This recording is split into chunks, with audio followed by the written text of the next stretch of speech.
اور اس شخص سے بڑھ کر بات کا اچھا کون ہو سکتا ہے جو اللہ کی طرف بلائے اور عمل نیک کرے اور کہے کہ میں مسلمان ہوں؟ اور بھلائی اور برائی برابر نہیں ہو سکتی، تو سخت کلامی کا ایسے طریق سے جواب دو جو بہت اچھا ہو۔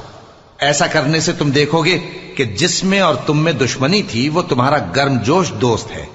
اور یہ بات انہی لوگوں کو حاصل ہوتی ہے جو برداشت کرنے والے ہیں، اور انہی کو نصیب ہوتی ہے جو بڑے صاحب نصیب ہیں۔ اور اگر تمہیں شیطان کی جانب سے کوئی وسوسہ پیدا ہو تو اللہ کی پناہ مانگ لیا کرو، بے شک وہ سنتا ہے، جانتا ہے، اور رات اور دن اور سورج اور چاند اس کی نشانیوں میں سے ہیں۔ تم لوگ نہ تو سورج کو سجدہ کرو اور نہ چاند کو، بلکہ اللہ ہی کو سجدہ کرو جس نے ان چیزوں کو پیدا کیا ہے،